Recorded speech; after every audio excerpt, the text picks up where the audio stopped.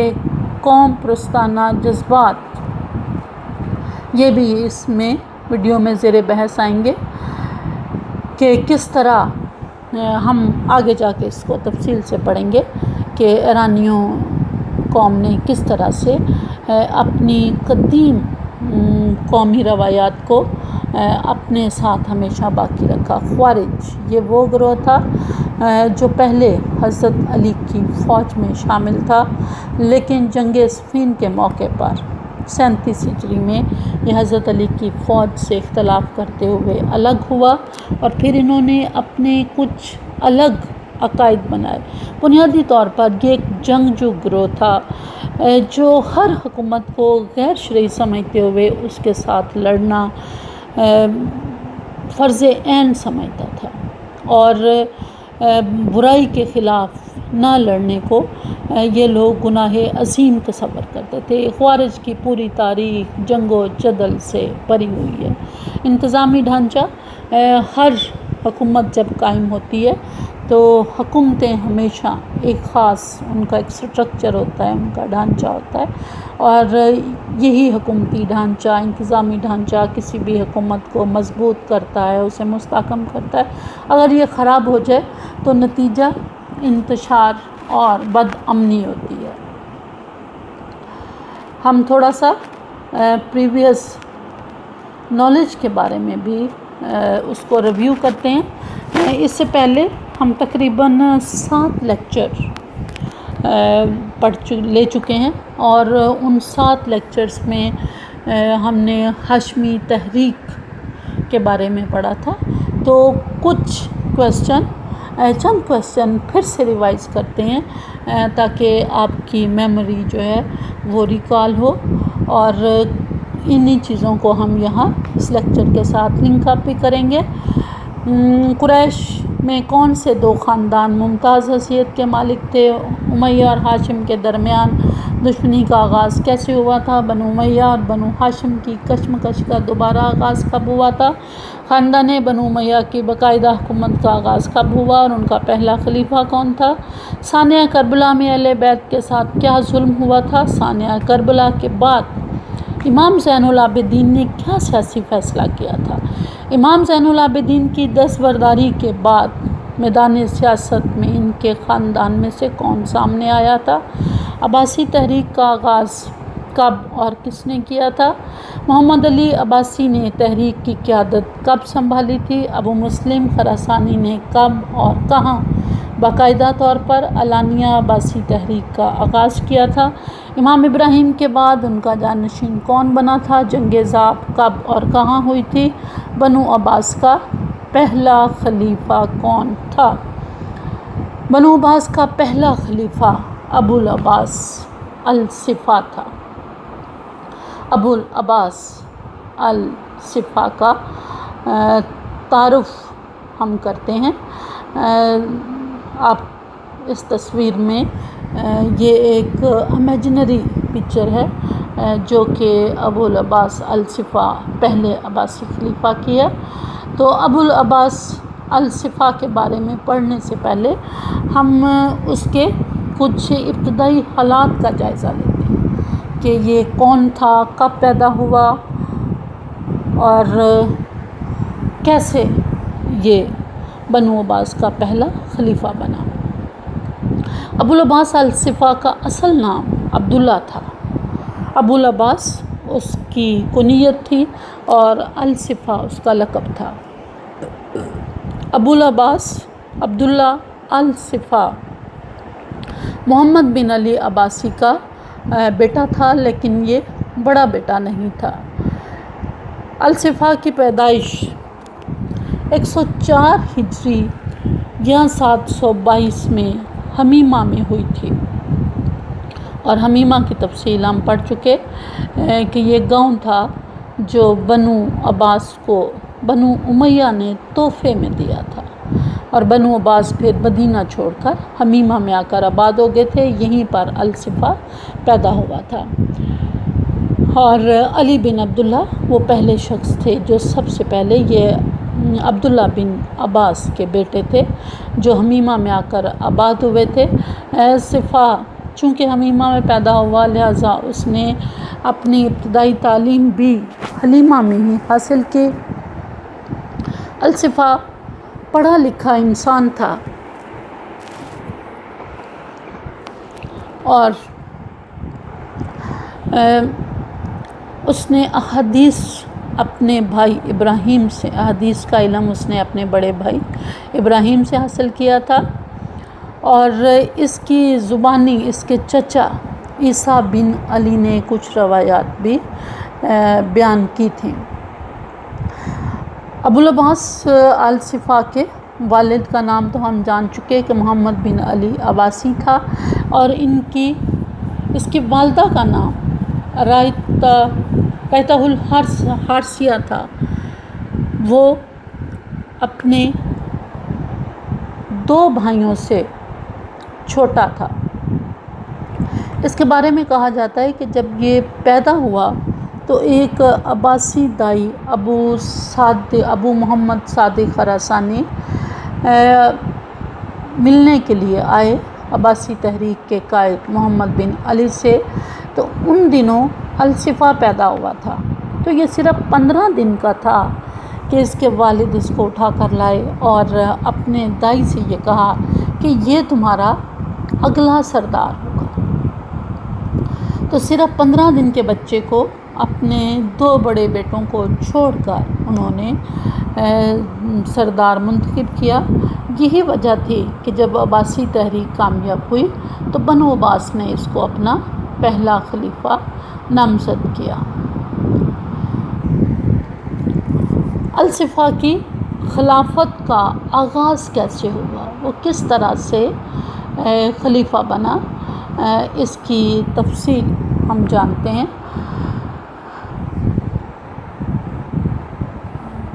تاریخ طبری میں طبری نے ایک روایت نقل کی ہے کہ رسول اللہ صلی اللہ علیہ وسلم نے اپنے چچا حضرت عباس کو فرمایا تھا کہ خلافت ان لوگوں میں منتقل ہوگی، اس لیے ان کی اولاد شروع سے ہی یہ توقع رکھتی تھی کہ آپ کی بات ضرور سچ ثابت ہوگی اور خلافت جو ہے وہ انہیں ملے گی۔ اور پھر ابو ہاشم عبداللہ کی سیاسی غلطی کی وجہ سے عباسی ہاشمی تحریک عباسیوں کو منتقل ہوئی، جسے عباسیوں نے عباسی تحریک میں بدل دیا۔ محمد بن علی عباسی اس تحریک کے پہلے قائد تھے۔ ان کی موت کے بعد امام ابراہیم اس تحریک کے جانشین بنے۔ امام ابراہیم کو مروان ثانی نے جاسوسی کے شعبے میں اور تحریک کی قیادت کے شعبے میں گرفتار کیا، کیونکہ ان کا ایک خط جو تھا وہ پکڑا گیا تھا، اور پھر امام ابراہیم کو قتل کر دیا گیا۔ اپنے قتل سے پہلے انہوں نے اپنے بھائی الصفا کو ابو العباس الصفا کو اپنا جانشین نامزد کیا، اور ساتھ ہی اس وقت یہ لوگ ابھی حمیمہ میں تھے، اپنے بھائیوں کو ہدایت کی کہ وہ فوری طور پر حمیمہ چھوڑ کر کوفہ منتقل ہو جائے۔ اگر یہ دونوں بھائی کوفہ نہ پہنچتے تو اس میں 2 باتیں ممکن تھی۔ ایک تو یہ کہ چونکہ یہ خاندان اب سامنے آ چکا تھا کہ یہ بنو امیہ کے خلاف کسی خفیہ تحریک کی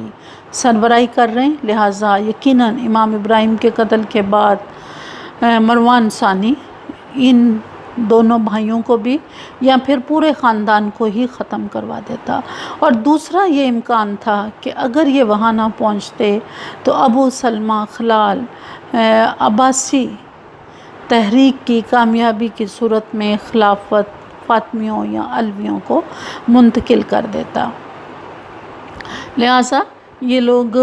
فوراً حمیمہ سے کوفہ منتقل ہوئے، اور یہیں پر ابو مسلم خراسانی جو ان کا بہت بڑا دائی تھا،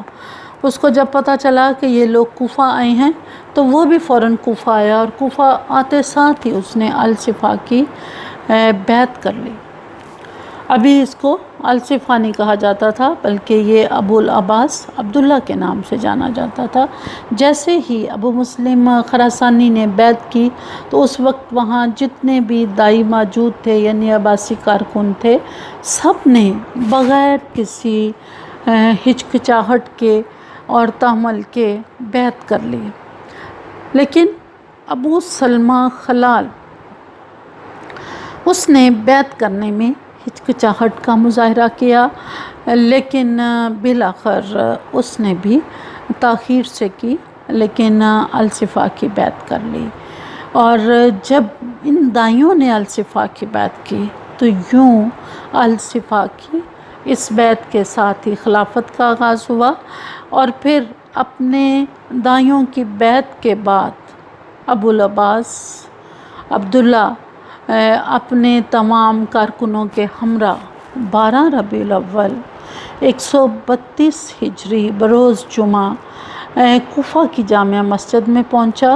اور وہاں پر اس کی بیعت عام ہوئی، یعنی اہل کوفہ نے بھی اس کی بیعت کر لی، اور یوں عباسی خلافت کا 12 ربیع الاول 132 ہجری میں کوفہ سے اس کا باقاعدہ آغاز ہوا۔ خلیفہ بننے کے بعد الصفا نے اپنا پہلا خطبہ دیا،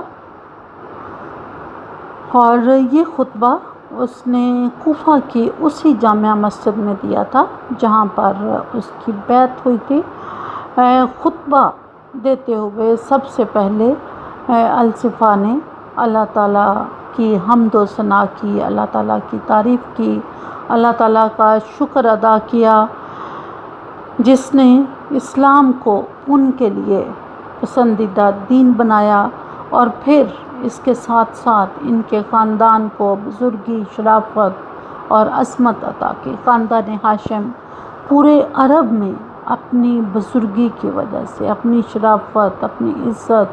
اپنی متانت کی وجہ سے، یعنی اپنی خوبیوں کی بنا پر ہمیشہ ایک ممتاز خاندان رہا۔ اور پھر اس بات پر بھی اس نے شکر ادا کیا کہ اللہ تعالیٰ نے بنو عباس کی امداد و اعانت فرما کر انہیں اسلام کا اہل اور قلعہ بنایا، یعنی بنو عباس کی امداد اور مدد کی، اور بنو عباس جو ہیں وہ اسلام کا قلعہ بنے، یعنی وہ اسلام کی حفاظت کرنے والے بنے ہیں، اور پھر استحکام بخش کر مکروہات کو نکال پھینکنے کا حکم صادر فرمایا۔ جتنی بھی بری چیزیں بنو امیہ نے شامل کر لی تھی ان سب کو ختم کرنے کا اس نے حکم دیا۔ پھر اس نے حاضرین کو مخاطب کرتے ہوئے اپنے آپ کو اہل بیت نبوی سے ثابت کیا۔ پیچھے ہم نے جب بنو عباسی تحریک کے نتائج و اثرات پڑھے تھے تو اس میں ایک پوائنٹ ہم نے پڑھا تھا فاطمیوں اور علویوں کا دور ابتلا، اور ایک اور چیز پڑھی تھی خلافت کو مذہبی تقدس دینا۔ اہل بیت جیسے کہ ہم پیچھے بار بار پڑھ رہے ہیں کہ نبی کریم صلی اللہ علیہ وسلم کی بیٹی حضرت فاطمہ کی اولاد کو اہل بیت کہا جاتا تھا، یعنی نبی کے گھر والے۔ پہلی بار بنو عباس نے بھی اپنے آپ کو اہل بیت کہا، حالانکہ ہاشمیوں کے جو 3 گروہ تھے، علوی جو حضرت علی کی غیر فاطمی اولاد تھے، فاطمی جو حضرت فاطمہ کی اولاد تھے، اور عباسی جو حضرت عباس کی اولاد تھے، ان تینوں میں سے جو سب سے گروہ معزز اور محترم عوام کی نظروں میں جانا جاتا تھا وہ فاطمی تھے، اور فاطمیوں کو ہی سب لوگ اہل بیت کہتے تھے۔ اب بنو عباس جب برسر اقتدار آئے تو انہوں نے بھی اپنے آپ کو اہل بیت کہا اور ثابت کیا کہ ہم نبی کے گھر والے ہیں۔ اس کے لیے ثابت کرنے کے لیے انہوں نے کس چیز کا سہارا لیا؟ اسلام کے قانون وراثت کا۔ جب انہوں نے خلافت کو مذہبی تقدس دیا تو اس وقت انہوں نے اسلام کے قانون وراثت کی روح سے، چونکہ اگر کسی شخص کا بھائی بیٹا نہ ہو یا اس کا بھائی نہ ہو تو اس کی جو وراثت ہے، جو اس کا حق ہے، وہ اس کے چچا یا چچا کے بیٹوں تک چلا جاتا ہے۔ تو نبی کریم صلی اللہ علیہ وسلم کے وصال کے وقت ان کے صرف ایک ان کا بیٹا کوئی نہیں تھا، تمام بیٹے بچپن میں وفات پا گئے تھے، صرف ان کی ایک بیٹی حضرت فاطمہ حیات تھیں، لہٰذا اور آپ کے ایک چچا حضرت عباس بھی زندہ تھے، باقی تمام چچاؤں کا انتقال ہو چکا تھا۔ تو حضرت عباس آپ کے وارث قرار پائے، اور پھر اسی چیز کو بنیاد بنا کر، اسی چیز کو سہارا، اسی چیز کا سہارا لے کر بنو عباس نے یہ ثابت کیا کہ چونکہ حضرت عباس آپ کے وارث تھے تو لہٰذا جو آپ کے گھر والے ہیں وہ تو بنو عباس ہیں، اس لیے بنو عباس نے اپنے آپ کو اہل بیت نبوی سے ثابت کیا۔ صحابہ کرام کی خلافت اور حکومت کی تعریف کرتے ہوئے صحابہ کرام کی خلافت یعنی خلافت راشدہ کی تعریف کی، اور بنو امیہ کی حکومت کی مذمت کی، اور پھر اللہ تعالیٰ کا دوبارہ شکر ادا کیا کہ اللہ تعالیٰ نے بنو امیہ کے مظالم کا بدلہ لے لیا اور بنو عباس کو ان کا حق دلایا۔ بنو امیہ کے مظالم کون سے تھے؟ جب سے بنو امیہ برسر اقتدار آئے تھے انہوں نے اہل ہاشمیوں پر، گو کہ بنو عباس کے ساتھ ان کے تعلقات اچھے تھے لیکن علویوں اور فاطمیوں پر انہوں نے بے پناہ ظلم اٹھائے تھے۔ ثانیہ کربلا ہوا، اور ثانیہ کربلا کے بعد بھی ظلم و ستم کا سلسلہ رکا نہیں۔ زید بن علی کو شہید کیا گیا اور اس خاندان کو ہمیشہ سب و شتم کا نشانہ بنایا گیا۔ بنو عباس کے ساتھ بنو امیہ کے تعلقات اچھے تھے لیکن کبھی کبھار کچھ مواقع پر کافی زیادہ خراب ہوئے، اور امام ابراہیم کے قتل کے بعد یہ تعلقات پھر دوبارہ کبھی اچھے نہ ہو سکے،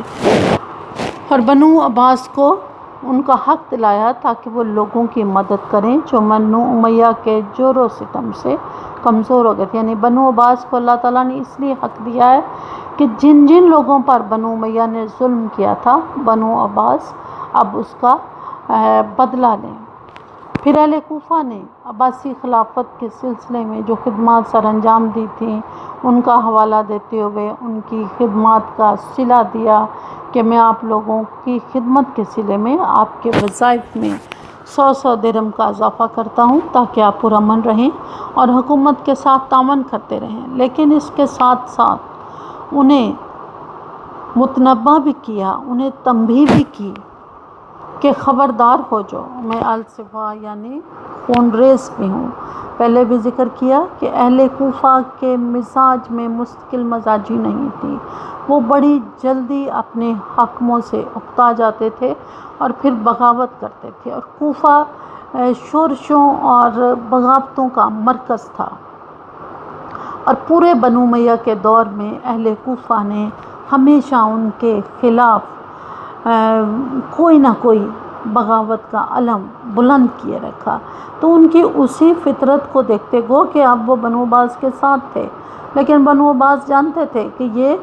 زیادہ دیر تک کسی کا ساتھ نہیں دے سکتے، اور اس سلسلے میں اہل کوفہ کی تاریخ کچھ اچھی نہیں تھی۔ اگر ہم ان کے پس منظر ماضی میں نظر دوڑائیں تو وہ حضرت علی کے ہمیشہ ساتھ ہوتے تھے لیکن راستے میں ہی انہیں چھوڑ جاتے تھے۔ امام حسن کے ساتھ بھی وہ چلے لیکن راستے میں ہی انہیں چھوڑ آئے۔ امام حسین کو بھی انہوں نے خط لکھ کر بلایا لیکن پھر انہیں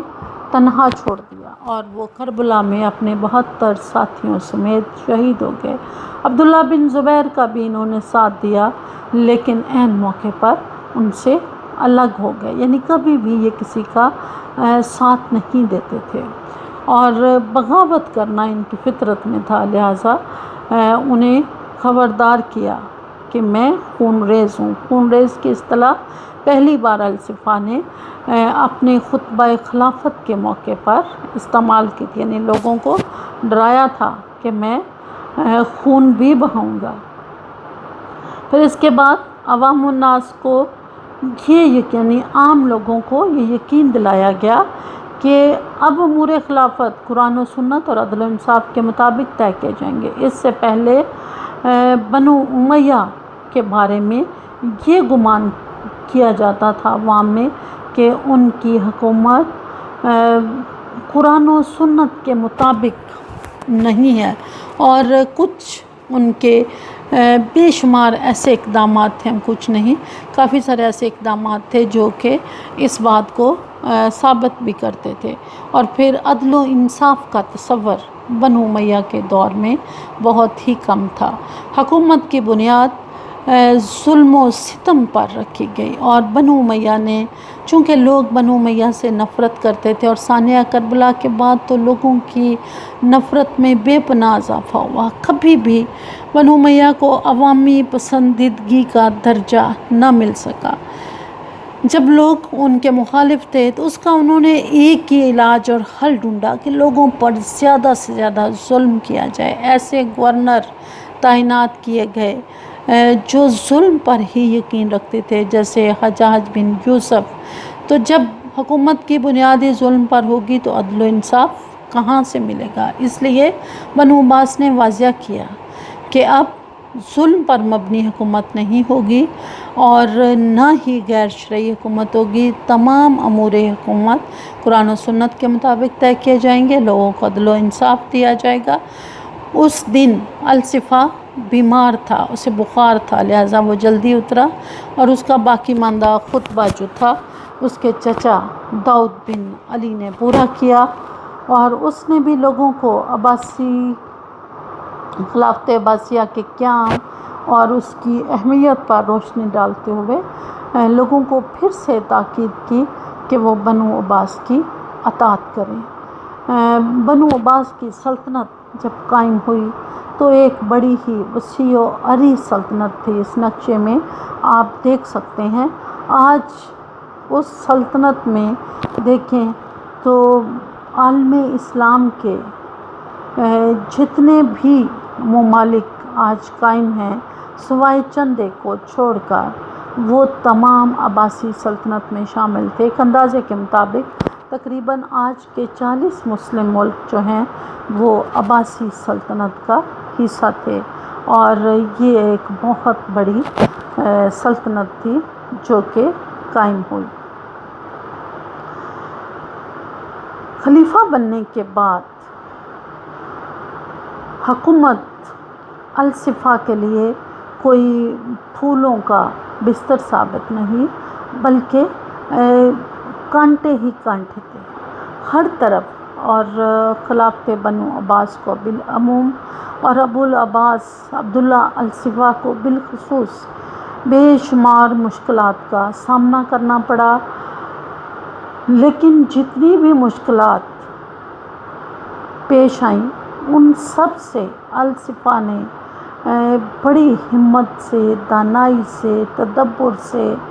ان سب کا مقابلہ کیا، اور نوزائیدہ یعنی جو نئی نئی مملکت قائم ہوئی تھی ان تمام مشکلات پر قابو پا کر اس کی بنیادوں کو استحکام دیا۔ جو مسائل ابو العباس عبداللہ الصفا کو پیش آئے ان میں جو پہلا مسئلہ تھا وہ عربوں کی مخالفت کا خطرہ جو تھا الصفا کو بہت زیادہ تھا۔ اگر عرب مخالفت کو تھوڑے سے پس منظر میں سمجھتے ہیں کہ عرب اور عجم یہ دو اصطلاحیں تھیں جو ہم بہت زیادہ استعمال کرتے ہیں۔ اب جب بنو امیہ کی حکومت قائم ہوئی تو تمام عربی بنو امیہ کے ساتھ مل گئے، اور انہیں لگا کہ جس عجمیوں کے اوپر جو وہ غلبہ چاہتے تھے وہ بنو امیہ نے انہیں فراہم کر دیا۔ خاص طور پر عبد الملک بن مروان کا زمانہ عرب غلبے کے لیے بڑی اہمیت کا حامل ہے۔ اس دور میں کچھ ایسے اقدامات ہوئے کہ ہر طرف عرب زبان، عرب تہذیب و تمدن غالب آ گیا، اور انہیں ایسا محسوس ہوا کہ وہ اجمی جن کے ساتھ ان کی صدیوں سے لڑائی تھی وہ ان کے زیر اثر آ چکے ہیں یا ان کے دباؤ اور کنٹرول میں ہیں۔ اب جب عرب غلبہ ہر طرف چھا گیا تو اجمیوں کو بھی، اجمیوں سے مراد ایرانی، انہیں بھی پہلی مرتبہ احساس ہوا کہ انہیں اس عرب غلبے سے نجات کے لیے کچھ کرنا ہوگا۔ تو جب ہاشمی تحریک شروع ہوئی تو تمام ایرانی جوک در جوک اس تحریک میں شامل ہونے لگے۔ اب واضح طور پر سلطنت میں دو گروہ تھے، عربی اور اجمی۔ اجمیوں کا زیادہ تر رجحان یہ شیعان علی میں، اکثریت جو تھی وہ شیعان علی سے تعلق رکھتی تھی اور یہ لوگ اہل بیت کی حکومت کے حامی تھے۔ چونکہ یہ شروع سے اہل بیت کی حکومت کے حامی تھے لہٰذا لا محالہ یہ بنو امیہ کے مخالف تھے۔ تو جب بنو امیہ کی حکومت ختم ہوئی اور مروان ثانی کی موت واقع ہو گئی تو اس کا چاہیے تو یہ تھا کہ اس کے تمام دیگر سپہ سالار، گورنر جو ہیں وہ بھی سرنڈر کر جاتے ہیں، لیکن ابھی تک انہیں ایک موہوم سی امید تھی کہ اگر وہ تمام عرب قبائل کو اکٹھا کر لیں اور بنو عباس پر حملہ کریں تو ہو سکتا ہے کہ وہ کامیاب ہو جائیں۔ لہٰذا یمنی، مزری اور ربیہ قبائل جو تھے وہ جن کے آپس میں بے پناہ اختلافات تھے وہ پھر اکٹھے ہونے لگے اور مختلف علاقوں میں بنو عباس کے خلاف بغاوتوں کا ایک سلسلہ شروع کیا گیا۔ ابن حبیرہ نے واسطہ کی چھاونی میں، حجاز میں نفس زکیہ نے، نجد میں ابن حبیرہ کے بیٹے مسنا نے بغاوت کر دی۔ موصل کے عوام نے بھی عباسی گورنر محمد بن سول کو وہاں سے نکال دیا۔ شام، کنسرین، ہوران اور بلقا کے علاقے عرب طاقت کا مرکز بن گئے اور پھر سندھ جو اس بنو امیہ کے دور میں فتح ہو چکا تھا، وہاں بھی منصور بن جمہور نے عباسی خلافت کو تسلیم کرنے سے انکار کر کے سندھ کو خود مختار حکومت وہاں بنانے کی کوشش کی۔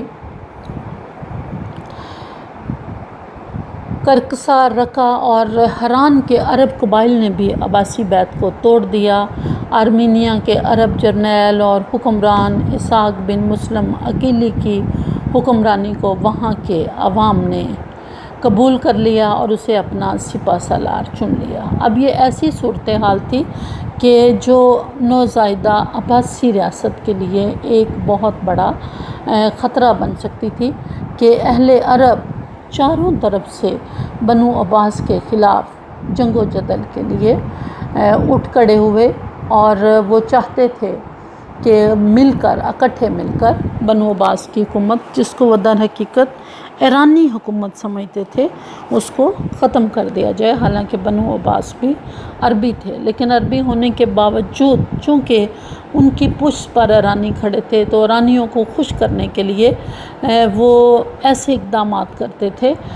جن کو عربی اپنے مخالف سمجھتے تھے، اور عربوں کا خوب قتل عام بھی اس حکومت کی ٹرانسفر میں ہوا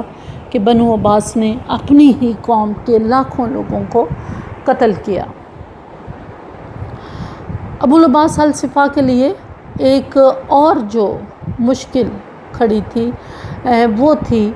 ان کے اپنے ہی وزیر ابو سلمہ خلال کا طرز عمل۔ ابو سلمہ خلال ایک عباسی دائی تھا اور اس کا بہت ہی زیادہ اثر و رسوخ بھی تھا۔ الصفا کی آمد سے پہلے اس کے دل میں بڑی شدت سے خواہش تھی کہ الصفا ابھی کوفہ نہیں پہنچا تھا تو وہ یہ چاہتا تھا کہ خلافت عباسیوں کو نہ ملے بلکہ یہ خلافت فاطمیوں اور علویوں کو منتقل ہو۔ اس کے لیے اس نے در پردہ امام جعفر صادق جو کہ امام حسین علیہ السلام کی نسل سے تھے اور شیعہ سلسلے کے 5ویں امام تھے، ان سے خط و کتابت کی، انہیں دعوت دی کہ وہ آ کر خلافت سنبھالیں، لیکن انہوں نے صاف انکار کر دیا۔ اس سے پہلے ہم جان چکے ہیں کہ امام زین العابدین نے سیاست سے علیحدگی کا اعلان کیا تھا۔ امام زین العابدین کے بعد ان کے بیٹے امام باقر نے بھی اپنے آپ کو ہمیشہ عملی سیاست سے علیحدہ رکھا، اور پھر ان کے بیٹے امام جعفر صادق، امام باقر کے بیٹے امام جعفر صادق تھے، انہوں نے اپنے آپ کو عملی سیاست سے ہمیشہ الگ رکھا اور تزکیہ نفس کی طرف اپنا تمام دھیان دیا۔ جب وہ بھی نہ مانے تو اب ابو سلمہ خلال کے پاس کوئی جواز باقی نہ رہا، لہٰذا اس نے چاروں نچار الصفا کی بیعت کر لی اور اس کی حکومت کو قبول کر لیا۔ اور الصفا جب کوفہ پہنچا تو وہ دیر سے پہنچا، لیکن اس نے اس کو خوش آمدید کہا۔ اس کے دیر سے آنے پر اور دیر سے بیعت کرنے پر الصفا کو بڑا رنج تھا، اس سے شاکی بھی تھا، لیکن اس کے ساتھ ساتھ وہ جانتا تھا کہ دائیوں کے اندر اس کا اثر و رسوخ بہت زیادہ ہے، اور خاص طور پر کوفہ میں ابو سلمہ خلال کا بہت زیادہ اثر تھا، لہٰذا تمام پر اختلافات کے باوجود الصفا نے ابو سلمہ خلال کو وزارت کا عہدہ تفویض کیا، لیکن وزیر بننے کے بعد بھی وہ ہمیشہ عباسی اثر و رسوخ کو ختم کرنے اور اس کے سد باب کے لیے وہ کوئی نہ کوئی بہانہ ڈھونڈتا رہا کہ کوئی ایسا طریقہ ہو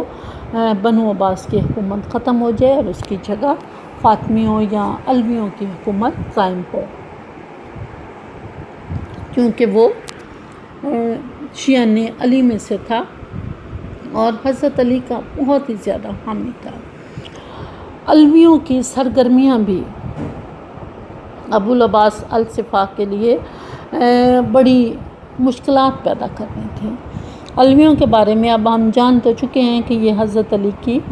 غیر فاطمی اولاد تھے۔ تحریک انہوں نے شروع کی تھی اور آخری وقت تک عباسی انہیں یقین دلاتے رہے کہ جیسے ہی تحریک کامیاب ہوگی خلافت انہیں ہی ملے گی، لہٰذا وہ اسی زوم میں بیٹھے رہے کہ تحریک کامیاب ہوگی تو عباسی خلافت انہیں منتقل کر دیں گے، لیکن جب انہیں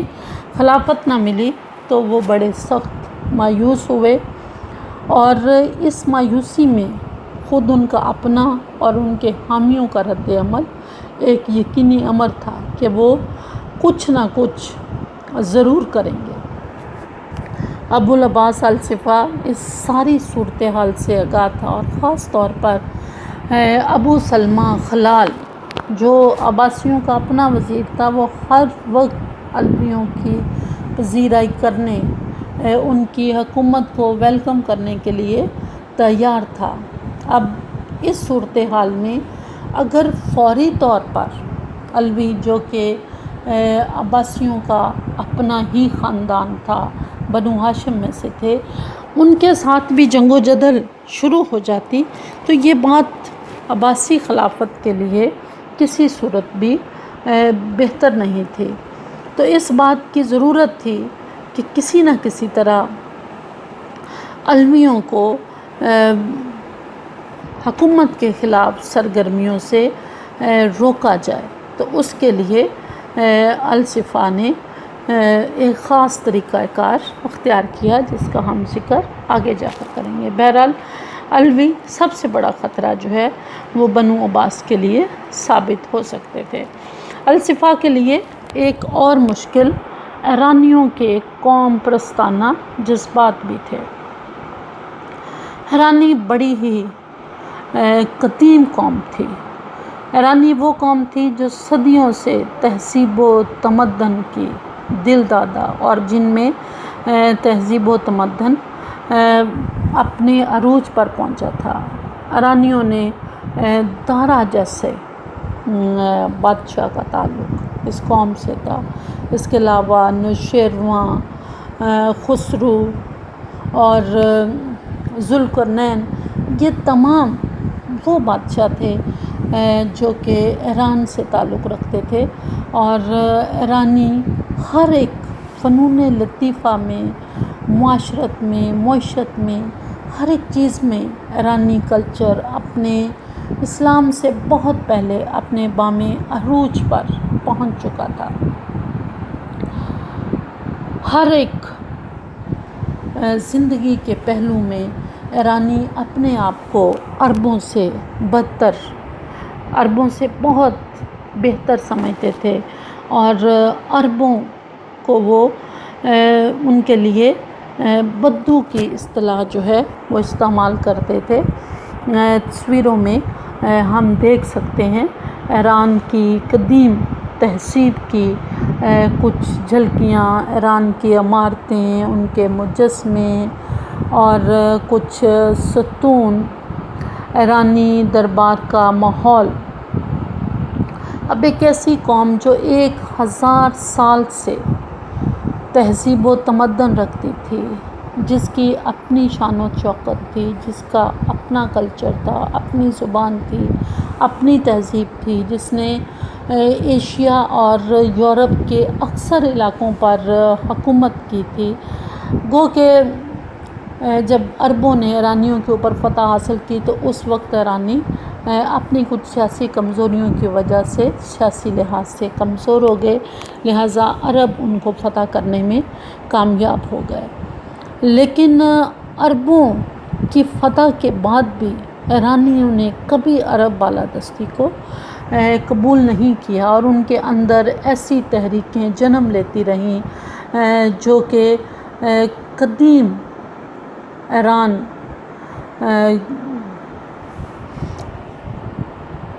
یہ تحریکیں ایرانی قوم پرستی کے جذبہ سے سرشار تھیں، اور یہ چاہتی تھیں کہ ملک سے عربوں اور عربوں کی تہذیب کو سرے سے مٹا دیں۔ ایرانیوں نے اسلام بھی قبول کیا، لیکن مجوسیت کے زیر اثر ابھی تک وہ اپنے سابقہ ماضی سے جو کہ آتش پرستی پر مبنی تھا، اس سے اپنی جان نہیں چھڑا سکے تھے۔ اسلام قبول کرنے سے پہلے ایرانیوں کا مذہب جو تھا آتش پرستی تھا، یعنی ایرانی آگ کی پوجا کرتے تھے۔ زرتشت ان کا وہ نبی تھا جس نے 6 صدی قبل مسیح میں آتش پرستی کو وہاں پر رواج دیا تھا، اور تمام آتش پرستوں کو مجوسی بھی کہا جاتا تھا۔ یہ لوگ مسلمان تو ہوئے، لیکن اپنی پرانی تہوار، رسم و رواج، اپنی پرانی تہذیب پر یہ ہمیشہ فخر کرتے تھے۔ اور پھر فردوسی جو ایران کا بڑا عظیم شاعر سمجھا جاتا ہے، اس نے ایک کتاب لکھی شاہ نامہ۔ اس شاہ نامہ میں اس نے ایران کے قدیم ماضی کو گلوریفائی کیا، اور ایک ایک بادشاہ اور ایک ایک جس فن میں ایرانی ماہر تھے اس کا ذکر کیا، یعنی ایرانیوں کو ان کا عظیم و شان ماضی بھی یاد دلایا، اور شاہ نامہ لکھ کر اس نے عربی تسلط اور تہذیب کے خلاف اشتعال اور نفرت کا جذبہ بھی لوگوں میں پیدا کیا۔ وہ خود کہا کرتا تھا کہ میں نے شاہ نامہ لکھ کر عجم یعنی ایران کو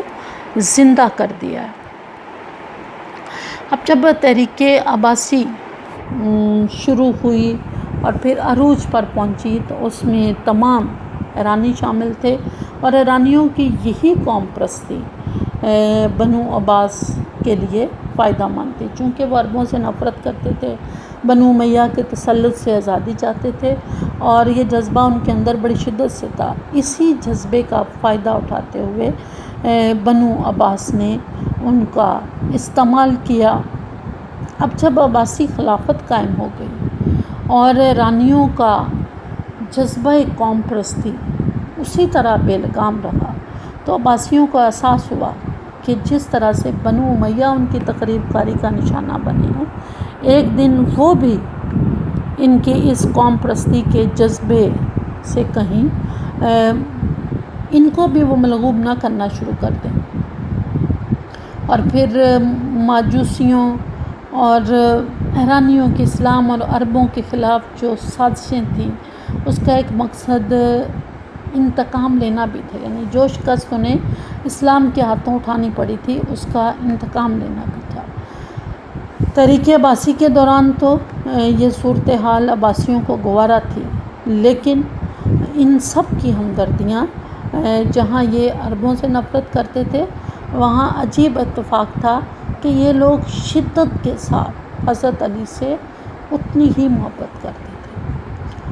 تو علویوں اور فاطمیوں کے ساتھ حضرت علی کی محبت کی وجہ سے ان کی ساری ہمدردیاں ان کے ساتھ تھیں، اور ان کی یہ ہمدردی، یہ شدت عباسی تحریک کے لیے کسی وقت بھی نقصان دہ ہو سکتی تھی۔ اس لیے ضروری تھا کہ ایرانیوں کے جو قوم پرستانہ جذبات ہیں کہیں مستقبل میں عباسیوں کے لیے خطرہ نہ بن جائے، ان کے روک تھام کرنا بڑا ضروری تھا، لیکن یہ اتنا آسان نہیں تھا جتنا کہ الصفا سمجھ رہا تھا۔ خوارج کی مخالفت بھی بنو عباس کا ایک بہت بڑا مسئلہ تھا۔ الصفا کا خوارج وہ گروہ تھا جو حضرت علی کی فوج سے جنگ صفین میں الگ ہوا تھا، اور ان کے عقیدے کے مطابق ہر وہ حکومت جو غیر شرعی ہو اس کے خلاف جہاد کرنا، جنگ کرنا لازمی تھا۔ بنو امیہ کے پورے دور میں یہ بنو امیہ کے خلاف برسر پیکار رہے، لیکن جب عباسی تحریک چل رہی تھی تو انہوں نے عباسیوں کے ساتھ کسی قسم کا کوئی جھگڑا نہیں کیا، اور عباسی خلافت کے قیام کے بعد جب عباسیوں نے لوگوں پر بے دریغ ظلم کرنا شروع کیا، لوگوں کو قتل کرنا شروع کیا، تو خوارج نے پھر اس ظلم کے خلاف آواز بلند کرنی شروع کی۔ چونکہ یہ لوگ بہادر تھے اور خوارج اپنے مقصد کی خاطر لڑتے تھے، فتح حاصل کرنا ان کا مقصد نہیں ہوتا تھا، ان کا مقصد یہی ہوتا تھا کہ ظلم کے خلاف آواز بلند کی جائے، جس کو وہ حق سمجھتے تھے اس کا ساتھ دیا جائے۔ لہٰذا انہوں نے اپنے سردار جلندی کی قیادت میں عباسیوں کے خلاف عمان کے علاقے میں سرگرمیاں شروع کر دیں، اور خلفائے بنو عباس کو اب اس خطرے کا بھی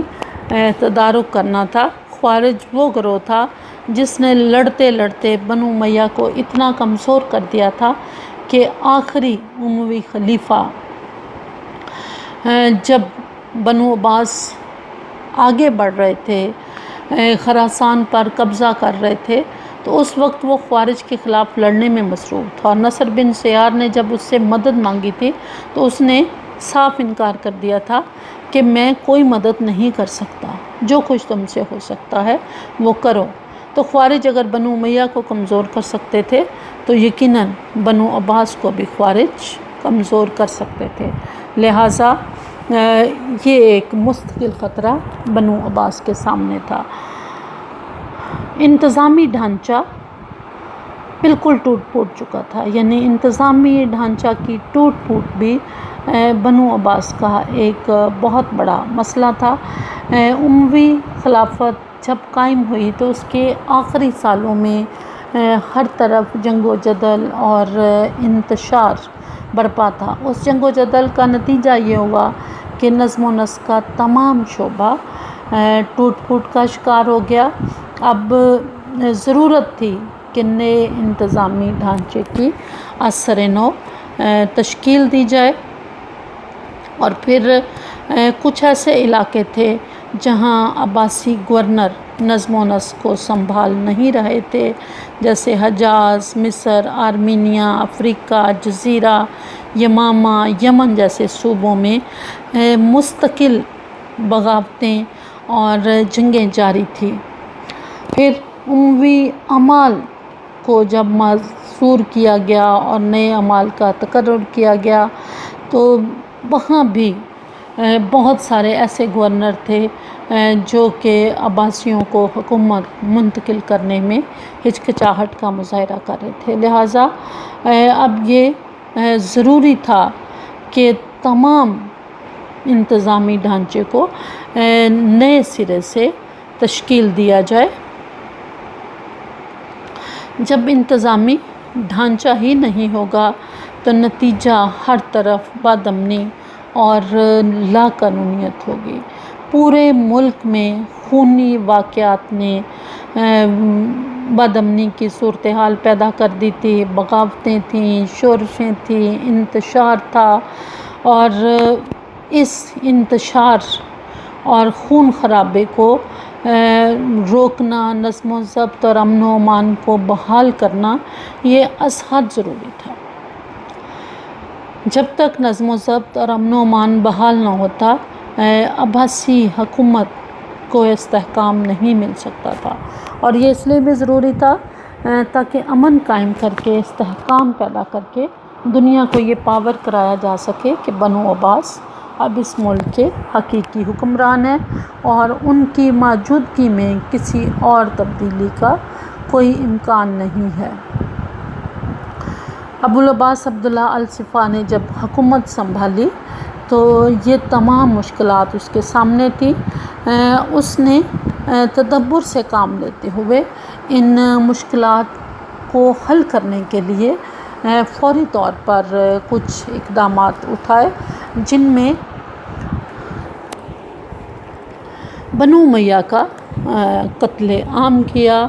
ابو سلمہ خلال اور دیگر عباسی داہیوں کو قتل کیا، نئے دارالخلافہ ہاشمیہ کا قیام، علویوں سے حسن سلوک، ایرانیوں پر اپنی نوازشات کا سلسلہ جاری رکھا، خوارج کا تدارک کیا گیا، حکومت کی تنظیم نو کی گئی، بغاوتوں کا استحصال کیا گیا۔ ان کی تفصیل اب ہم پڑھتے ہیں کہ الصفا نے جو اقدامات اٹھائے اس کے نتیجے میں کیسے اس کی حکومت کو استحکام ملا۔ بنو عباس کے لیے سب سے بڑا مسئلہ بنو امیہ تھے۔ بنو امیہ ان کا وہ مخالف خاندان تھا جو آج سے نہیں بلکہ صدیوں سے بنو ہاشم کا مخالف تھا، ان کا دشمن تھا۔ وہ کہ اس دشمنی میں فتح مکہ کے بعد چند سالوں کے لیے کمی آئی، لیکن حضرت عثمان کے دور میں وہ دشمنی دوبارہ شروع ہو گئی تھی۔ اب جب بنو امیہ کو حکومت ملی تو انہوں نے سانحہ کربلا جیسے ظلم کیے۔ اب جب بنو عباس کو حکومت ملی تو جو 90 سالوں میں بنو امیہ نے ظلم اور زیادتیاں کی تھیں ان کا بدلہ چند سالوں میں ہی پہلے 5 سالوں میں لے لیا۔ پورے خاندان بنو امیہ کو قتل کر دیا گیا، جہاں کہیں بھی بنو امیہ پائے جاتے تھے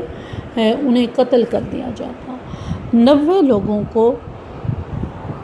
ابوالعباس الصفا کے چچا عبداللہ بن علی نے، چونکہ شام میں بنو امیہ بہت زیادہ تھے، 90 شہزادوں کو معافی دے دی، اور معافی دینے کے بعد جب وہ کھانے پر ان کو بلایا گیا تو ایک شاعر نے کچھ ایسے شعر پڑھے کہ عبداللہ بن علی کو پھر طیش آ گیا، اور اس نے جوش انتقام میں ان 90 اموی لوگوں کو ڈنڈوں سے پٹوایا اور ان کی نیم بسمل تڑپتی ہوئی لاشوں پر بیٹھ کر کھانا کھایا۔ جب زندہ لوگوں سے بنو عباس کی آتش انتقام ٹھنڈی نہ ہوئی تو انہوں نے بنو امیہ کی قبریں اکھڑوا لیں۔ صرف عمر بن عبدالعزیز اور امیر معاویہ کی قبر کو چھوڑا گیا، باقی تمام بنو امیہ کی قبریں اکھیڑی گئیں، ان کی ہڈیوں کو، قبروں کو اکھیڑنے کے بعد ان کی ہڈیوں کو جلا دیا گیا۔ ہشام کی لاش کہا جاتا ہے کہ سالم اور پوری نکلی تھی، اسے سولی پر لٹکایا گیا اور پھر بعد میں اس کی ہڈیوں کو جلا کر دریائے دجلہ میں اس کی راکھ پھینک دی گئی۔ اب یہ محض ایک عجب اتفاق تھا کہ 1300 سال بعد عمر بن عبدالعزیز، جس کی قبر کو اس وقت بنو عباس نے چھوڑ دیا تھا لیکن وہ محفوظ نہ رہی، اور 1300 سال بعد بھی ایک شام کے کسی شخص نے عمر بن عبدالعزیز کی قبر کو اکھیڑ کر اس کے اندر سے اس کی باقیات نکال لی۔ صرف ایک اموی شہزادہ عبد الرحمن اپنی جان بچانے میں کامیاب رہا اور وہ یہاں سے بھاگ کر اندلس چلا گیا، جو اس وقت ایک صوبہ تھا اسلامی حکومت کا۔ اس نے اندلس کو عباسی سلطنت سے الگ کر کے وہاں اپنی ایک حکومت قائم کی، جس کو بنو امیہ اندلس میں کہا جاتا ہے۔ تقریباً 300 سال تک یہ حکومت قائم رہی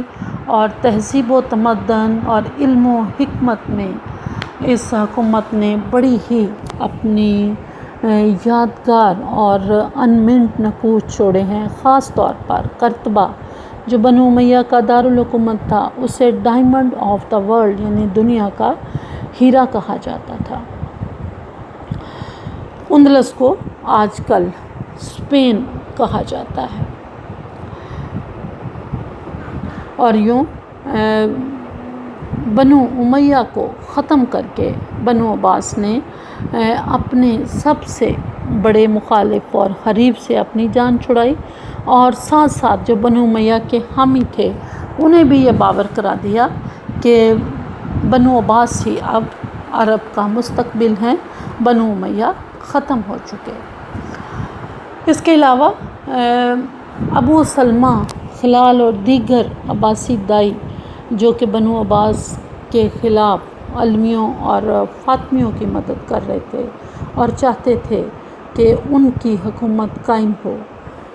انہیں بھی شروع میں تو انہیں وزیر بنایا گیا، لیکن بعد میں ان کو بھی قتل کیا گیا۔ عباسی تحریک شروع دن سے ہی آل محمد اور اہل بیت کے نام پر اٹھائی گئی تھی، اور یہ امید رکھی جاتی تھی کہ جب یہ تحریک کامیاب ہوگی تو عباسی اور علوی برسر اقتدار آئیں گے۔ لیکن اور تمام شیعان علی اسی امید پر اس تحریک میں شامل ہوئے تھے۔ عباسیوں نے بڑی دور اندیشی سے قائم لیا تھا اور اپنے جذبات کا کبھی بھی انہوں نے اظہار نہیں ہونے دیا کہ کامیابی کی صورت میں وہ کیا کریں گے۔ لہٰذا جب کامیابی ہوئی اور مطلوبہ منصوبہ اس میں وہ بھی پورے کا پورا بدل گیا، اور وہ قیادت جو علویوں اور فاطمیوں کو ملنی تھی ان کے بجائے عباسیوں کو ملی، تو ایک شدید رد عمل دائیوں کے اندر پیدا ہوا۔ وہ دائی جو علویوں کے لیے جد و جہد کر رہے تھے اور نظریاتی لحاظ سے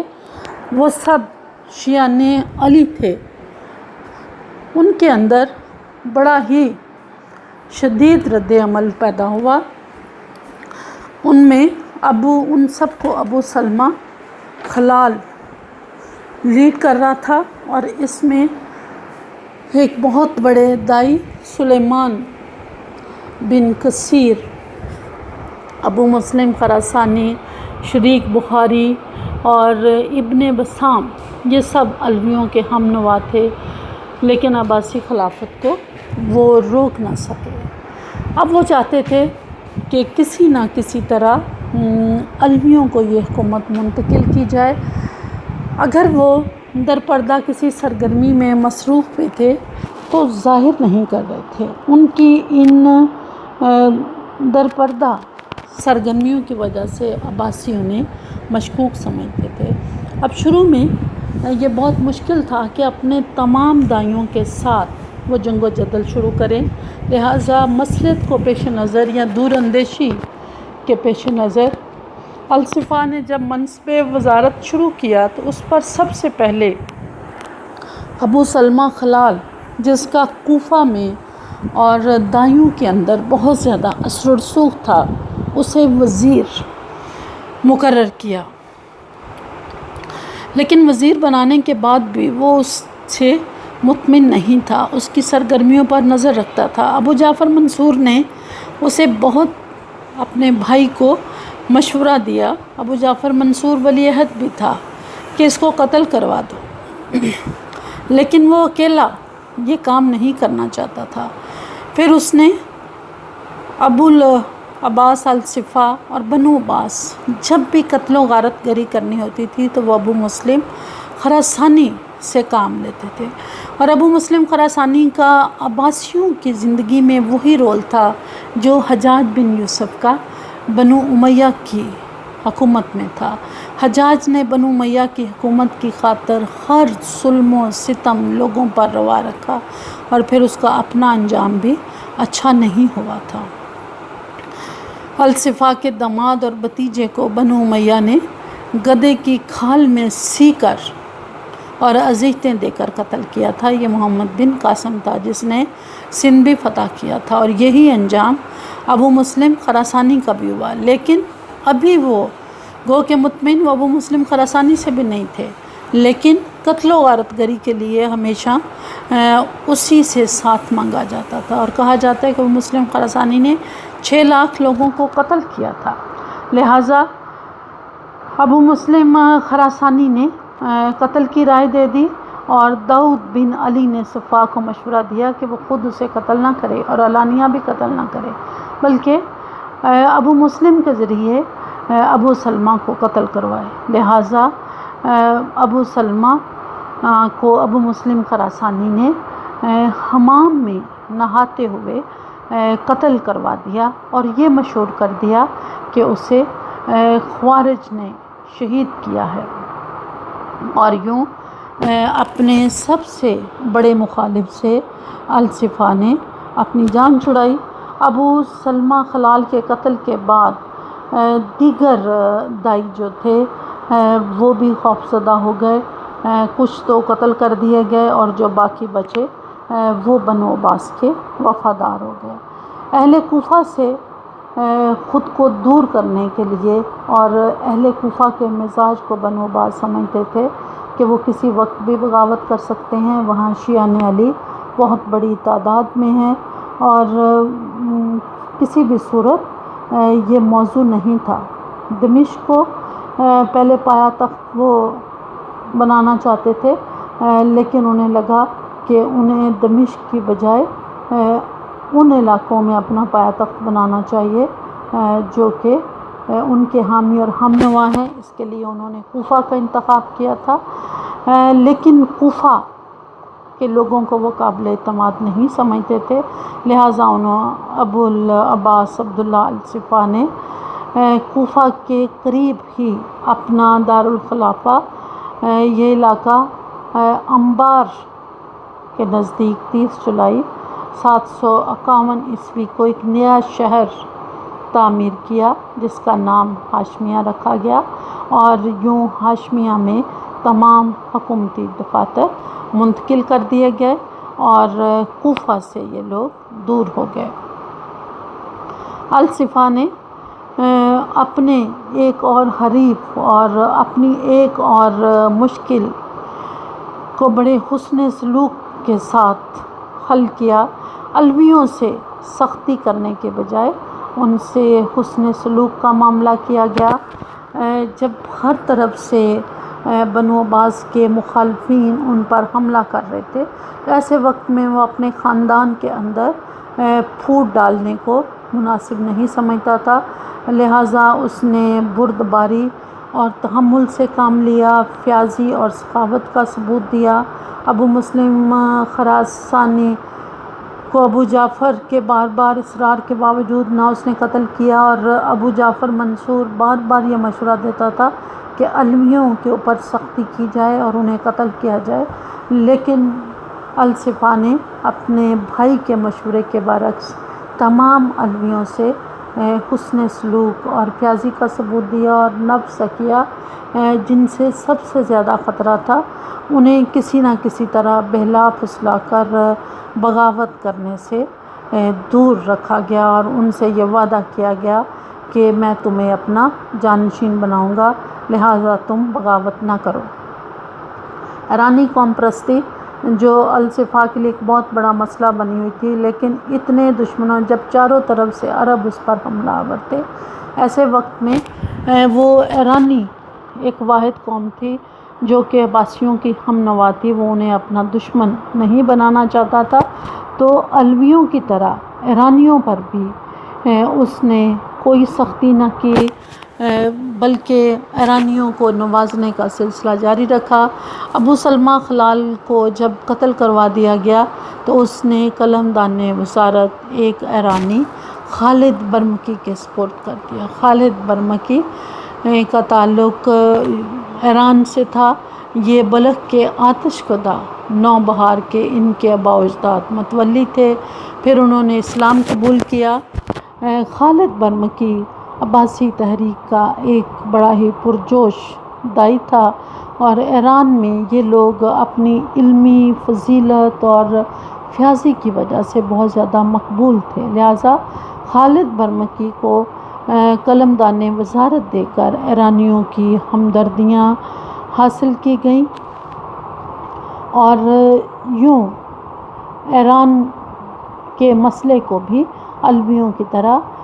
فی الحال جو ہے وہ ملتوی کیا گیا، کہ جب بعد میں حکومت کو استحکام ملے گا تو ایرانی قوم پرستی کا تدارک کرنے کی کوئی تدبیر جو ہے وہ کی جائے گی، لیکن خوارج کا تدارک جو ہے وہ استحکام کے لیے کیا گیا۔ خوارج جو عباسی حکومت کے خلاف مسلسل برسر پیکار تھے، عباسیوں نے جب یہ دیکھا کہ وہ عباسیوں کے خلاف علم بغاوت بلند کر رہے ہیں، لہذا الصفا نے قاسم بن خزیمہ کو انہیں کچلنے کا حکم دیا، اور قاسم نے جنگ کی جس میں خوارج کا سردار جلندی مارا گیا۔ صبا کے بر وقت اقدام نے ایک دشمن جو تھا وہ کم کر دیا۔ حکومتی ڈھانچہ جو ٹوٹ پھوٹ کا شکار تھا اس کی تنظیم نو کی گئی، پوری سلطنت کو صوبوں میں تقسیم کیا گیا، اور الصفا نے اپنے ہی خاندان کے لوگ جن کی وفاداری پر اسے کوئی شک نہیں تھا، جو اچھی قابلیت کے مالک تھے، عمدہ انتظام کر سکتے تھے، انہیں سلطنت کے مختلف صوبوں میں گورنر تعینات کیا، جیسے اپنے بھائی ابو جعفر منصور کو جزیرہ آذربائیجان اور آرمینیا کا حاکم مقرر کیا، اپنے چچا داؤد کو مدینہ منورہ، مکہ، یمن اور یمامہ دیے، سلیمان بن علی یہ بھی اس کا ایک چچا تھا، اس کو بصرہ، بحرین، عمان اور حواز کی حاکمیت دی، ابو مسلم خراسانی کو خراسان دیا، مصر کی حکومت ابو عون عبد الملک بن یزید کے سپرد کی گئی۔ تو ان انتظامی تبدیلیوں کا یہ فائدہ ہوا کہ وہ ڈھانچہ جو ٹوٹ پھوٹ چکا تھا، جو ختم ہو چکا تھا، ان تمام لوگوں نے اس کو از سر نو منظم کیا، اور حکومتی کاروبار جو ہے وہ چل پڑا۔ پھر جو بد امنی اور انتشار تھا اس کا خاتمہ بغاوتوں کا استحصال کر کے کیا گیا۔ جتنی بھی بغاوتیں ملک کے مختلف حصوں میں ہوئیں، الصفا نے تمام بغاوتوں کا یکے بعد دیگرے خاتمہ کیا، اور تمام شورشوں کو ختم کر کے سلطنت میں استحکام پیدا کیا، ملک میں امن و امان قائم کیا، جس کی بدولت عباسی حکومت کو نہ صرف ترقی ملی بلکہ ملک کو بھی استحکام اور ترقی ملی، اور لوگوں کی زندگیوں میں بھی سکون اور خوشحالی لوٹ کر آئی۔ اگر ہم الصفا کی ان تمام مشکلات اور پھر اس کو حل کرنے کے لیے جو اس نے اقدامات کیے، تو اس کا اگر ہم جائزہ لیں، اس کو سمرائز کریں، تو ہم اس نتیجے پر پہنچتے ہیں کہ جب الصفا کو خلافت ملی تو اس کو بڑے ہی گمبھیر اور مشکل حالات کا سامنا کرنا پڑا۔ اس وقت پورے ملک میں بغاوتیں عام تھیں، نظم و نسق بالکل ختم ہو چکا تھا، مفقود تھا، یعنی نہ ہونے کے برابر تھا۔ اور جب نظم و نسق نہیں تھا، امن و امان نہیں تھا، تو ظاہر ہے کہ خزانہ بھی خالی ہونا تھا۔ ٹیکس تو تبھی ملتا ہے جب ملک میں کوئی نظم و نسق اور کوئی حکومت کام کر رہی ہوتی ہے۔ پورے ملک میں بے چینی تھی، اور پھر مخالف قوتیں بھی میدان عمل میں تھی۔ ان مخالف لوگوں میں اموی بھی تھے، علوی بھی تھے، علویوں کے حامی اور ہم نوا بھی تھے، خوارج بھی تھے، ایرانی ایک طرف اپنی قوم پرستی کا جھنڈا اٹھائے ہوئے تھے۔ تو ان تمام مشکل اور مخدوش حالات میں الصفا نے بڑا تدبر، ہوشمندی، حوصلہ، آہنی عزم اور سخت گیر اقدامات کر کے بغاوتوں کو ختم کیا، سازشوں کا کلا کما کیا، فتنوں کے دروازے بند کیے، اور پہلے بانی خلیفہ کی حیثیت سے ملکی نظم و نسق میں ٹھہراؤ اور یقین پیدا کیا، اور انتشار کا سر کچل کر خلافت عباسی کی صورت میں عالم اسلام کو ایک مضبوط مرکز فراہم کیا، جو 500 سال تک دنیا اسلام کی شرازہ بندی، علمی اور تہذیبی ترقی کا باعث بنا۔ یعنی اس نے عالم اسلام کو جوڑے رکھا، اور مسلمانوں نے جو علمی اور تہذیبی ترقی کی وہ بنو عباس کے انہی 500 سالوں میں کی، جس کی تفصیل ہم آگے جا کر پڑھیں گے۔ انہی عظیم کارناموں کی بدولت ابو العباس الصفا کو خلافت عباسیہ کا پہلا معمار اور بانی قرار دیا جاتا ہے۔ شکریہ۔